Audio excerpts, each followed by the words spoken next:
Unaambiwa ni tukio limetokea hapa kwa Samuel Mwita. Ni store ya Elia Maji ambayo huwa anaweka choroko. Unaambiwa tukio limetokea ni la kuhuzunisha na la kusikitisha. Limetokea usiku. Ni dirisha hili hapa lilikuwa limedondoka. Tofali hizi hapa zilikuwa zimeanguka, sasa zinajengwa. Nakutana na mwenye nyumba hapa, Mzee Samuel Mwita. Mzee Samuel Mwita. Naam. Shikamoo. Marahaba, jambo. Shujambo, habari ya uzima? Salama. Niamkaje? Niambie sasa nini kimetokea hapa kwenye nyumba yako? Kwenye mida ya saa 7. Saa 7 ndio. Ukasikia dirisha linavutwa. Ndio. Kuna nini? Kuna nini? Katoka nje Ghafla. Mungu amevuta hivi. Kwa nguvu likaja na nini na hanamu hivi. Ndio. Wakakimbia.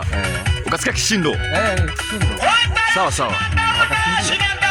Baada ya asubuhi kuja mmiliki ambaye unamkodisha hiki chumba. Mmiliki nimempigia simu usiku huo. Akaja akaangalia kwamba cheki mali yako kama iko sahihi. Akacheka sana kwamba mali iko safi.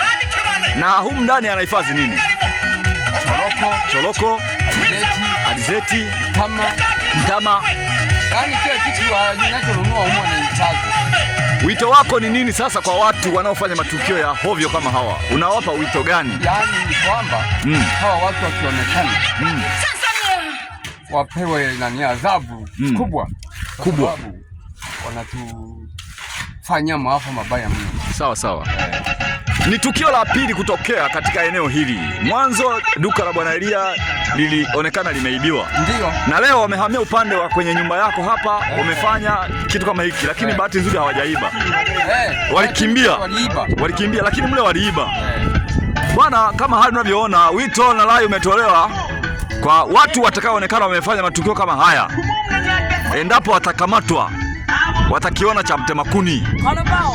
Ni jambo la hovyo na ni jambo la kusikitisha sana.